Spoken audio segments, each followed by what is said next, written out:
ময়মনসিংহে ফেসবুকে টুলেট বিজ্ঞাপন দেখে বাসা খুঁজতে যাচ্ছেন, তাহলে সতর্ক হতে হবে আপনাকে। কারণ ময়মনসিংহ শহরে পড়তে আসা ছাত্ররা সাবলেট নিতে গিয়ে অভিনব কায়দায় প্রতারণার শিকার হচ্ছেন।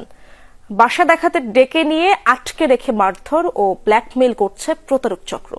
এই ঘটনায় 2 তরুণীকে আটক করেছে পুলিশ। এরপর সামনে এসেছে অপরাধী চক্রের তথ্য। ময়মনসিংহ নগরীর বুলকিবাড়ি এলাকার ফখরুজ্জামান টাওয়ারে এই ঘটনা। প্রতারণার শিকার যুবক আনন্দমোহন কলেজের শিক্ষার্থী। অভিযোগ, ফেসবুকে টুলেট বিজ্ঞাপন দেখে বাসা দেখতে গেলে এই নারী চক্রের খপ্পরে পড়েন তিনি। মারধরের পাশাপাশি মোবাইল, ল্যাপটপ এবং নগদ 25,000 টাকা নিয়ে নেয় তারা। একটা টুলেটে বিজ্ঞাপন দেখতে পাই যে 1 রুমের বাসা ভাড়া দেওয়া হবে। আমি যখন রুমে ঢুকি, রুমে ঢোকার সাথে সাথে পিছনের রুম থেকে আরো 4 জন ছেলে আর 4 জন মেয়ে তারা বের হয় এখান থেকে। তাদের হাতে ধারালো অস্ত্র ছিল, এমনকি আমাকে তখন থেকে তারা শারীরিকভাবে নির্যাতন করা শুরু করে। অভিযোগ পেয়ে কোতোয়ালি মডেল থানা পুলিশ অভিযান চালিয়ে প্রতারক চক্রের 2 নারী সদস্যকে আটক করে। দুজনের বাড়ি কিশোরগঞ্জে। আমাকে নিয়ে রাজবাংলা নিয়ে যায়, চুরির ভয় দেখায়। তার টাকাটা তুলে 4:40-এর দিকে হেলথ অফিসের গলি দিকে আমাকে নামাই দেয়।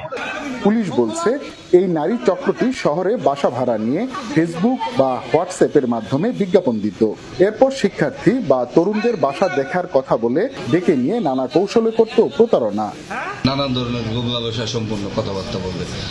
তাদের যে গ্রুপ, প্রথম গ্রুপটা এই গ্রুপ, দ্বিতীয় গ্রুপটা হচ্ছে তাদেরকে নিয়ে টাকা পয়সা সংগ্রহের জন্য, আরেকটা গ্রুপ হচ্ছে চাঁদা দাবি করবে, আরেকটা গ্রুপ হচ্ছে আপনার কোথাও বাসা ভাড়া নেবে। সিন্ডিকেটের মূল হোতা 2 জন মেয়েকে আমরা গ্রেপ্তার করতে সক্ষম। পুলিশ বলছে, এখান থেকে উপার্জিত অর্থ দিয়ে বিলাসী জীবনযাপন করত তারা।